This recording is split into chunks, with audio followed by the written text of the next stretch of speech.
Saudara-saudara, dari sini kita berharap tatkala kita menilai Israel, mari kita kembali kepada sejarah, dan sejarah ini bisa dibaca di banyak literatur sehingga kita tidak terjerumus pada ainus syuhad.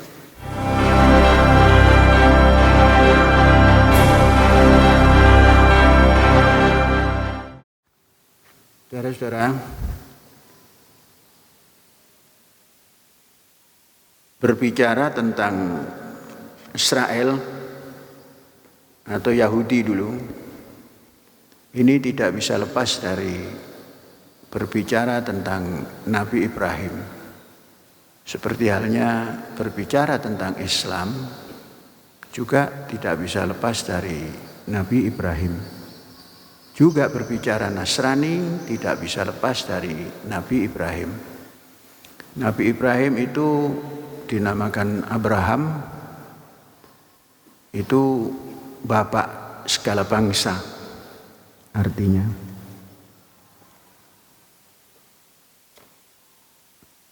Ibrahim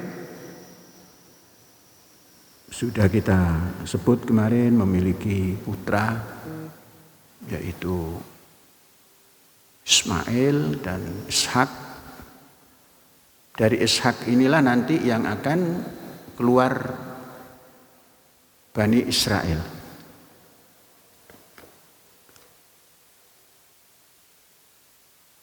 Ishak memiliki putra dua, yakni Yakub dan Esau. Yakub ini berubah nama menjadi Israel.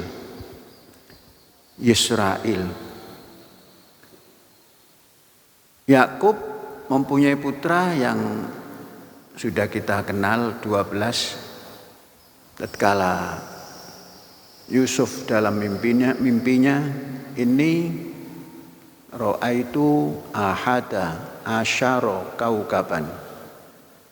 Itu artinya saudara-saudaranya, ahada asyara kaukaban, dengan dirinya 12. Wasyamsa wal qamar, ayah bundanya. Ra'aituhum li sajidin, kami pandang mereka dan kami faham mereka dalam mimpi itu sujud pada diriku, itu Yusuf. 12 itu siapa saja? Yakub dari istri yang pertama yang bernama Lia itu memiliki putra sebanyak 8 orang. Yang satu, yang pertama namanya Ruben, seperti cucu daripada Ustadz Abdul Halim. Ustadz Abdul Halim punya cucu namanya Ruben Aharba. Ruben yang lahir hari Rabu. Kemudian 2 namanya Simeon. Simeon itu pelatih daripada itu Madrid, Atletico Madrid. Simeon namanya. Simeon. Itu putra yang kedua. Putra yang ketiga Lewi. Lewi inilah nanti yang menurunkan Harun dan Musa dan Maryam. Kemudian yang keempat Yehuda. Inilah nanti yang menjadi sumber daripada Yahudi. Kemudian yang kelima Issakhar. Issakhar.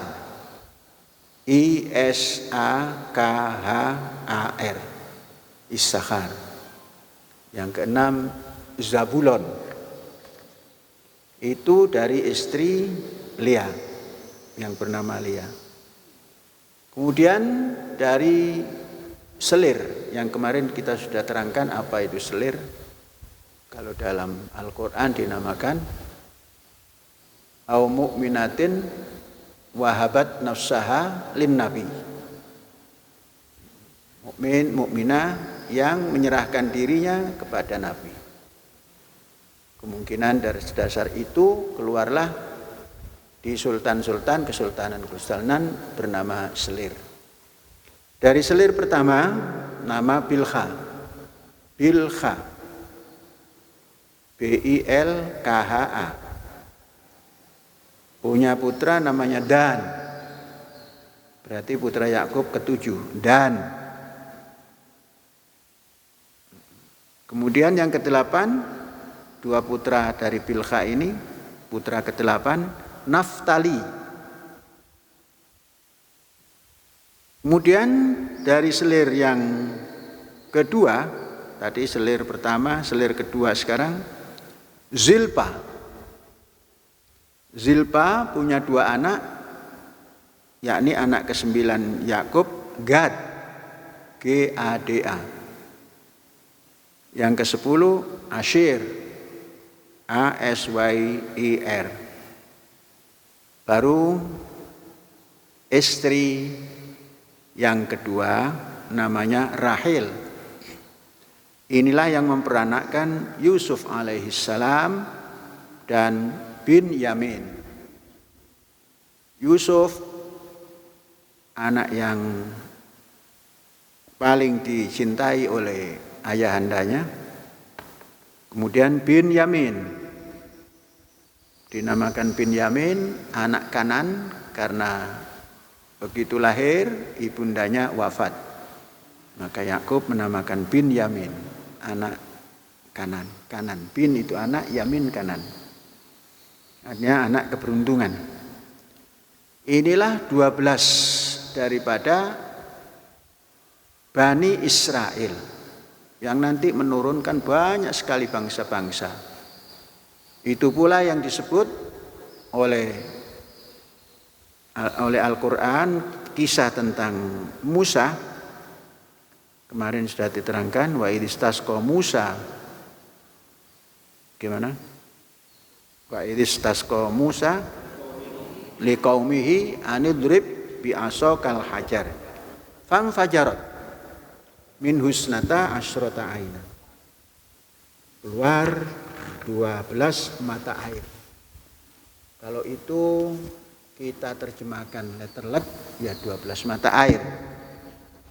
Tapi kalau kita terjemahkan suku daripada Bani Israel ya 12 kecukupan untuk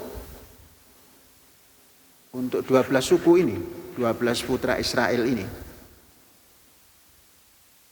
Saudara-saudara, di dalam kehidupan orang Yahudi ini penuh kesengsaraan. Pada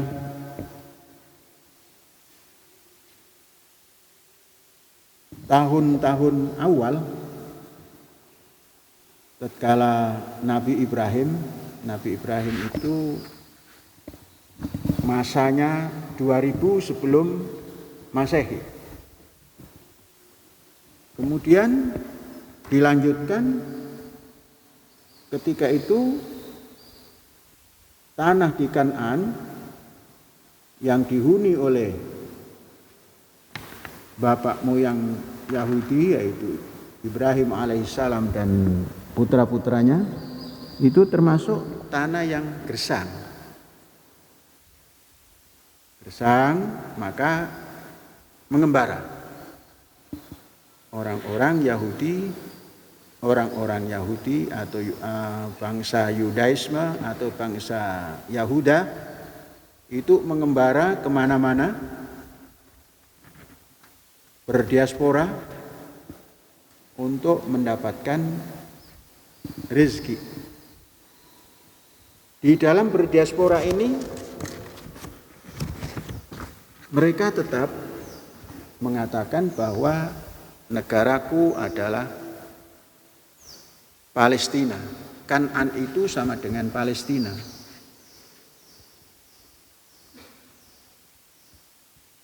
Kemudian dilanjutkan pembinaan Bani Israel oleh Musa alaihissalam. Kalau kita catat tahun, Musa alaihissalam itu kurang lebih 450 tahun setelah Nabi Ibrahim, yaitu 1550 sebelum Masehi. Musa membina Bani Israel yang telah kita sebut tadi, bahwa Musa dalam pembinaannya istisqa wa istasqa Musa liqaumihi, yaitu artinya mencarikan sumber air, artinya sumber penghidupan dan sumber kehidupan. Itu di tahun 1550 kisarannya sebelum Masehi. Kemudian Bani Israel dibangun oleh, orang Israel mengatakan King David. Kalau kita mengatakan Nabi Daud. Dan juga Sulaiman atau Salomo. Itu di tahun 1000 atau kurang lebih sekitaran 1015-1020 sebelum Masehi. Perjalanan panjang ini dialami oleh Bani Israel dengan kesengsaraan. Al-Quran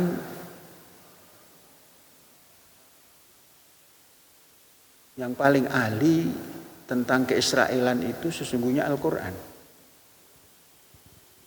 Jadi Nabi Muhammad itu ahli tentang keisraelan. Sehingga Quran itu banyak sekali bercerita tentang Bani Israel. Ya Bani Israel yang uzkuru nikmatallahi id kuntum a'daan fa'allafa baina qulubikum fa asfaqtum bi nikmatihi ikhwana. Sudah terjerumus ke dalam jurang hampir-hampir dan Tuhan menyelamatkan. Ini kepedihan daripada orang-orang Bani Israel. Kemudian menjelang masuk ke Masehi, artinya setengah milenium menjelang Masehi, orang Romawi menguasai daripada Palestina atau Israel itu. Kita pernah belajar Nabukadnezar. Itu menguasai daripada Palestina. Kemudian dengan dikuasainya Palestina oleh Romawi, orang-orang Israel lari, menyelamatkan diri sampai ke seluruh. Ada di Timur Tengah, ada di Persia, ada di Eropa. Itu sejak menjelang abad Masehi.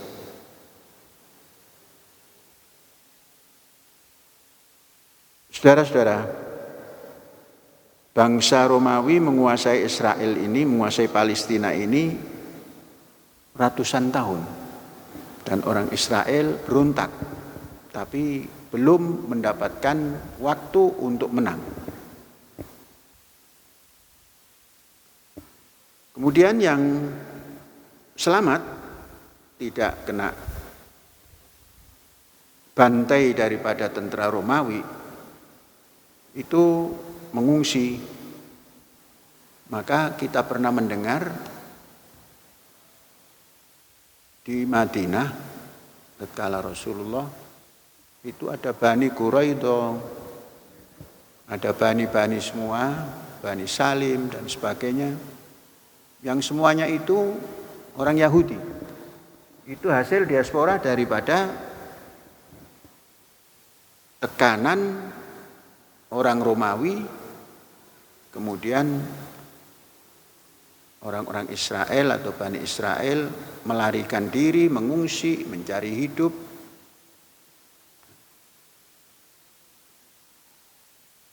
Saudara-saudara,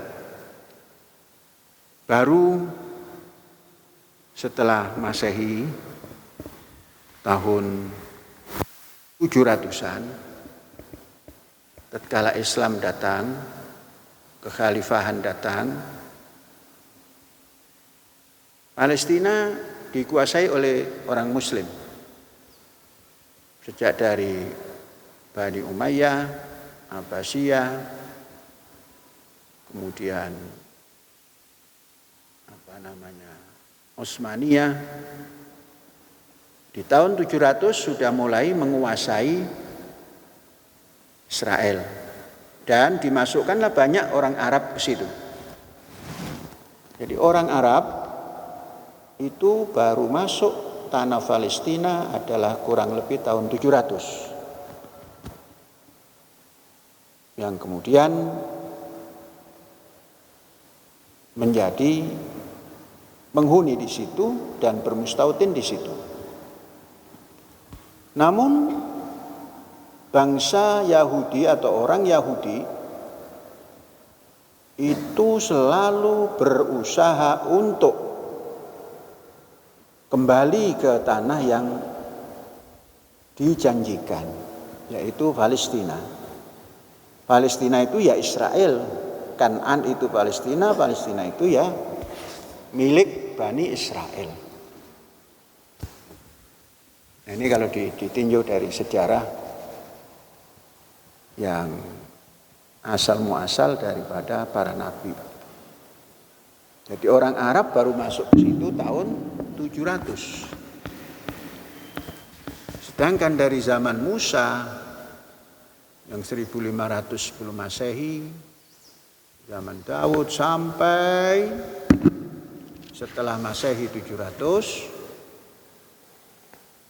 itu negara itu dikuasai oleh Bani Israel karena memang tempat tinggal Bani Israel dan negara Israel.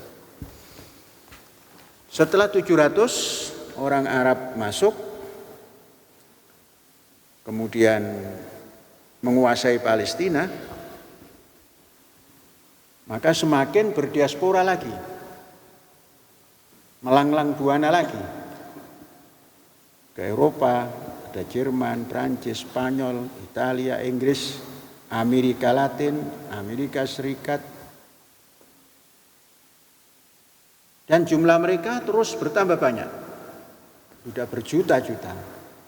Dan rindu akan kampung halaman itu diturunkan dari anak cucu buyut.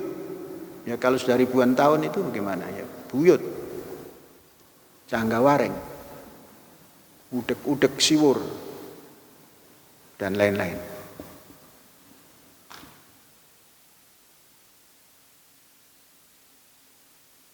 Kemudian di abad modern, karena gerakan-gerakan untuk kembali itu selalu terhambat, dan orang Yahudi ini di mana-mana dibenci orang, nasibnya konon orang Yahudi itu pelit. Konon orang Yahudi itu ya jelek semua lah gitu. Bukan di Indonesia saja, di mana-mana.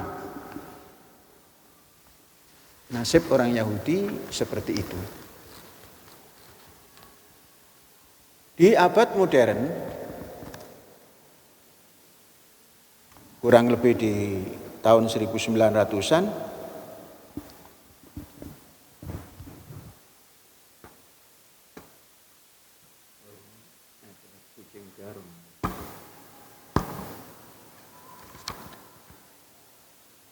tahun 1900-an terkenal ada sebuah organisasi yang dinamakan organisasi Zionis.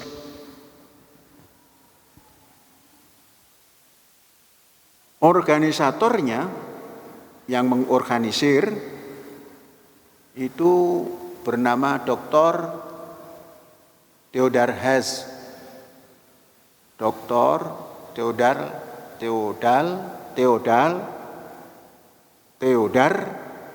Herzl dan Dr. Chaim Weizmann.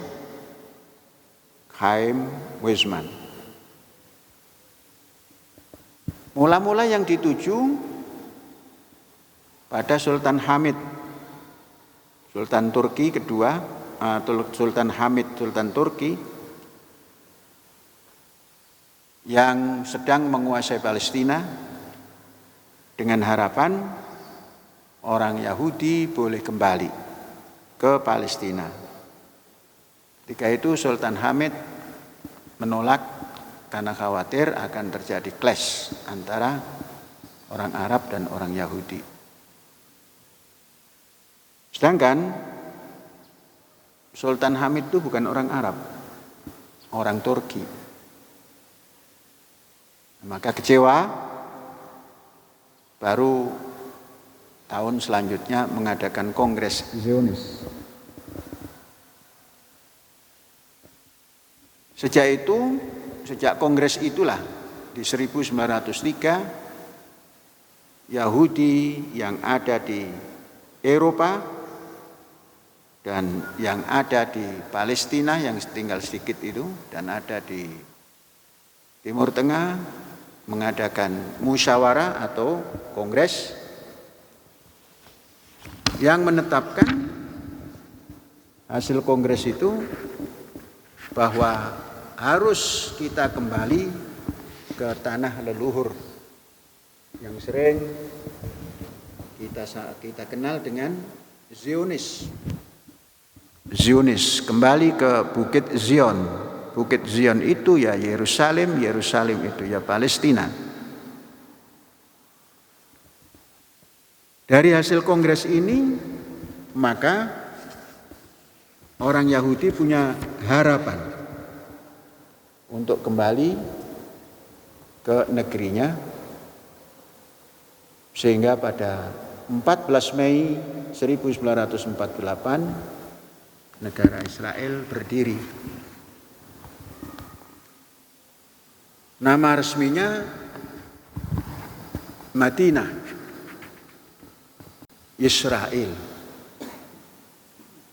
Jadi kita hanya kenal Israel, tapi nama waktu diproklamirkan adalah Madinah Israel. Pakai Madinah.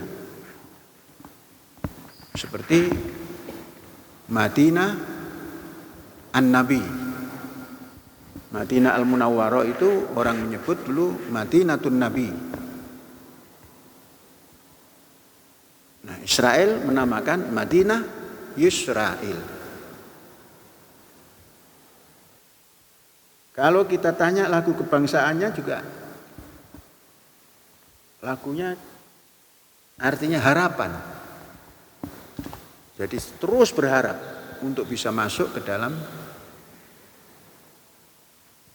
Haaret Israel, bumi Israel. Saudara-saudara, dari sini kita berharap tatkala kita menilai Israel, mari kita kembali kepada sejarah, dan sejarah ini bisa dibaca di banyak literatur sehingga kita tidak terjerumus pada ainus syuhad. Jadi mata gelok, nggak bisa mandang karena benci. Kalau kita diliputi benci, maka yang baik itu sama sekali hilang.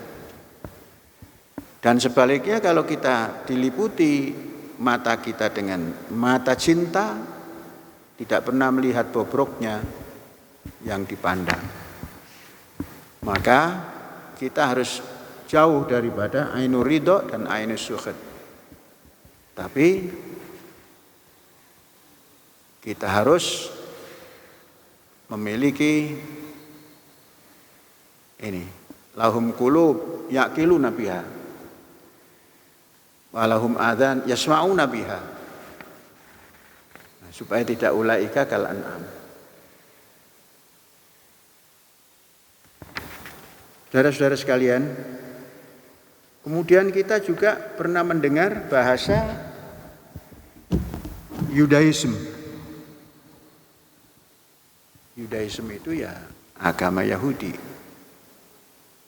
Yudaism, agama Yahudi. Kita pernah mendengar juga Yehuda. Yehuda itu ya Yahudi, ya Yudea. Sama saja.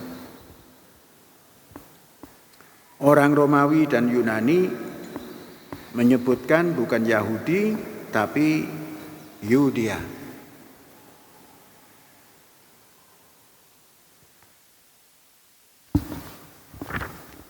Ini yang bisa disampaikan untuk supaya kita tahu nama-nama tokoh daripada Zionis, dan kita tahu apa itu Yahudi dan apa itu Israel. Nah, dari sini nanti kita bisa memandang situasi dunia hari ini, siapa yang bisa mempersatukan. Saudara-saudara, kalau kita tengok mata kasar, yang memaksa negara-negara Timur Tengah untuk berdamai dengan Israel, itu justru tokoh-tokoh Amerika. Dulu tatkala perang 67, yang sebagian besar tanah Mesir dikuasai oleh Israel karena kalah perang, dan tokoh utamanya yaitu Gamal Abdel Nasser sepekan setelah itu wafat. Terdengar berita ketika itu serangan jantung, tapi ada juga berita tidak tahan, menanggung malu, menyudahi kehidupannya.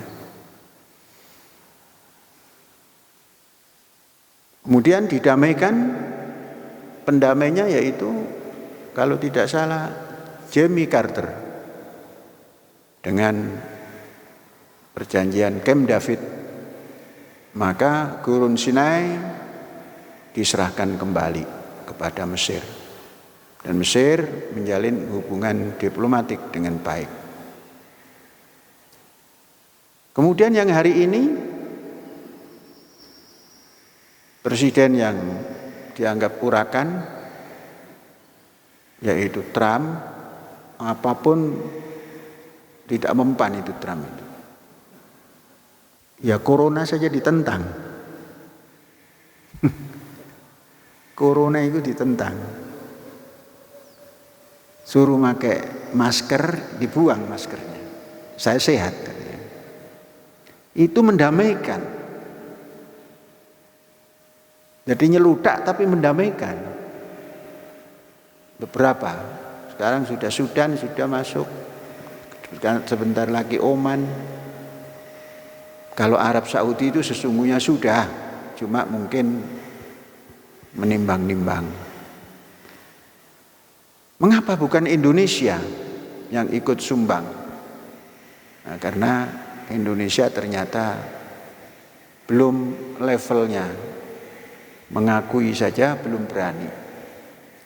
Takut orang Arab, sedangkan orang Arabnya sudah berdamai semuanya. Nah, mudah-mudahan daripada tidak, terlambat pun tidak apa-apa. Kita kumandangkan terus hubungan diplomatik dengan Israel sangat perlu bagi Indonesia dan juga bagi kedua belah negara. Dahulu berdiaspora orang-orang Israel ke berbagai negeri yang dikatakan, yang dianggap subur, baik subur ekonomi, baik subur segala macam. Tapi sekarang cerita Musa istisqa itu menjadi kenyataan. Dunia yang tidak kekurangan air hari ini adalah Israel. Sebab semua sungai dijadikan sumber mata air. Semua laut dijadikan air yang bisa untuk pertanian dan untuk minum. Kemudian teknologi daripada pertaniannya sangat tinggi. Karena apa? Dari awal coba baca Quran. Lan nasbiru ala ta'amin wahidin. Kami enggak sabar dengan makanan yang hanya ini saja. Qalut ulana rabbaka. Ayo coba doa ke Tuhan gimana supaya macam-macam makanan ini. Nah, sekarang dibuktikan semua tanaman di dunia hidup di Israel. Semua binatang di dunia bisa hidup di Israel. Jadi bangsa yang tertindas, bangsa yang dipinggirkan, kalau benar-benar dia kembali kepada akarnya, dia akan bangkit. Dan tidak pernah putus harapan. Maka lagunya namanya Harapan. Hatika, harapan. Wallahu a'lam bishawab. Jadi catatan nama-nama tadi supaya melengkapi yang kemarin. Mudah-mudahan ada manfaatnya. Alhamdulillahirabbil alamin. Merdeka.